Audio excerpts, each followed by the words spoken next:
Hello, everyone, and welcome to our multi-generational podcast. I am Bailey. I'm Val. I'm Aya. And I'm Taylor. Today, we wanted to come together to discuss what plays look like for people from different generations. Now, when we think of a different generation, what comes to mind? Your parents, your grandparents, or another family member that comes to mind? Each one of us will give a brief description of what we learned about play based off the interviews we conducted. Starting off with myself, I interviewed my grandfather. His name is Carmen Antonio Benacci. He is 71 years old and he was born and raised in Italy before immigrating to Canada at the age of 8 years old. Now, my grandfather's a very straightforward kind of guy, laid back. He gave me very blunt answers, so it was kind of hard to nitpick what he was saying. But one thing that stood out to me the most was how he spent the majority of his time outside because he had a lot of chores to do. And once the chores were done, he was out straight outside. He spent no time inside unless it was dinner or going to bed, in other words. But one thing that I really liked was how he spent the majority of his time with his family, his friends, and he loved to play sports, which I found was really interesting. His favorite sport was baseball. And to add on to that, I wanted to play this quick clip to give a more in-depth response of what he was portraying when he was saying that. And my house now, something that was our way of life back then. We had chores to deal with, we helped out. And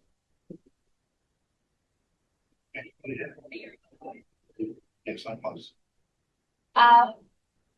Yeah, like I mentioned, my grandfather, his way of life was completely different than mine when I was a kid. And to be able to understand what he was portraying and what he was saying really touched me because I can see the difference between the generations there. What do you guys think? To kind of connect back to that, my grandmother, after school, like she would have to do chores or even on the weekends, before she had the chance to go play outside. And if she didn't finish it before the street lights were on, then she lost the opportunity of going to play outside. To kind of get to it, I interviewed my grandmother, Norma Cano. She is 70 years old and was born in Ottawa, Ontario. Something that really kind of clicked to me, like when I was interviewing her, was how different play was, how the boys were separated from the girls during their playtime. So the boys would kind of be more into like woodwork, metalwork, stuff like that, where the girls would be into sewing or cooking. So they never really got to play together, even outside during like recess time or anything, but after school, yes. To kind of connect to this, I'm going to play a short interview clip from my grandmother. When you were growing up, were you encouraged, forced, or limited in play? Can you give an example? So like, was it like, did the teacher tell you have to play this, or did you get to like play freely? In gym class, we had to play what the teachers wanted us to play. And when we were outside, we could play freely, play dodgeball, whatever. Was there any limited play? Yes, the girls did not play with the boys. It was like split. Our gym classes were separate. Our home economic classes, like I would take sewing and cooking where the boys would take woodwork and metalwork, but never ever together. So that's really interesting, Taylor. So to add on that, like actually, my aunt told me that there was gender roles back home, and she felt that in some places they were able to play together, boys and girls, like with basketball and soccer.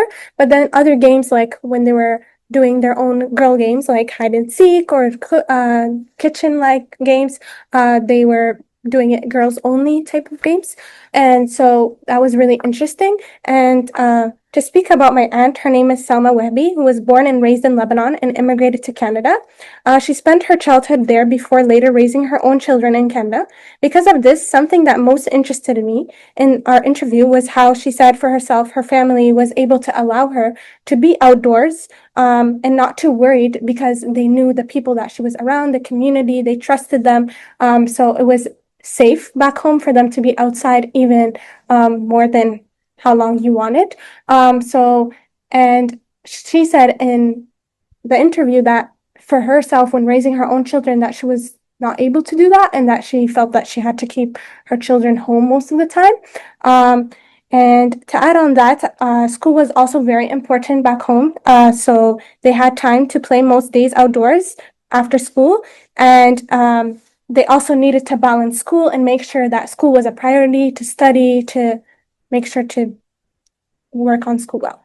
And so I can just put my clip now.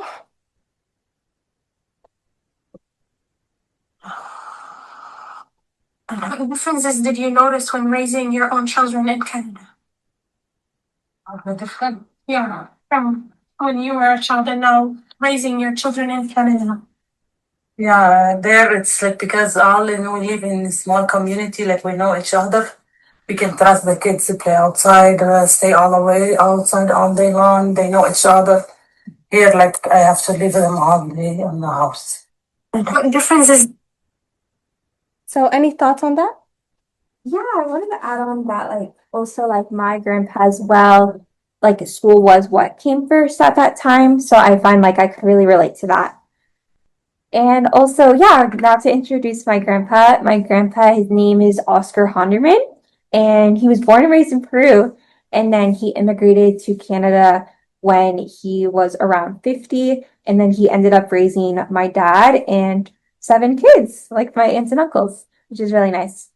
And just a little bit about our interview. One thing that really stood out to me was how at the time, like where he lived in Peru, it was like a village. They lived by like a mine area, and they really had to be creative and adapt because they didn't have really access to some spaces. Like for example, they didn't have a soccer field, and then they would kind of be creative and like use like other materials to kind of like transport and make a soccer field as that, and like that kind of created like really happy memories, which like really brought me joy. That like that was one of his like favorite memories of outside playing soccer with his friends.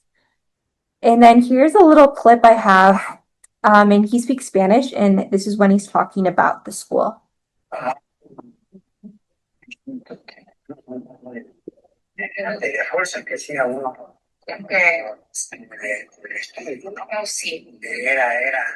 Era el estudio, era primero, era básico. Entonces, pero sí, sí tenía. So there, like kind of grandpa talked about like the priority of school came first and how they did have a break during like the morning and the afternoon. That's amazing though. I love how each one of our interviewees all had something in common with their childhood and how it integrated into their play and how it affected their play. Adding on to that, that reminds me of how back in class where we learned about intergenerational play, how we had that activity that we had to do where we had to draw back connections from our own childhood, where one side said play and the other one said learn, and how each one was different.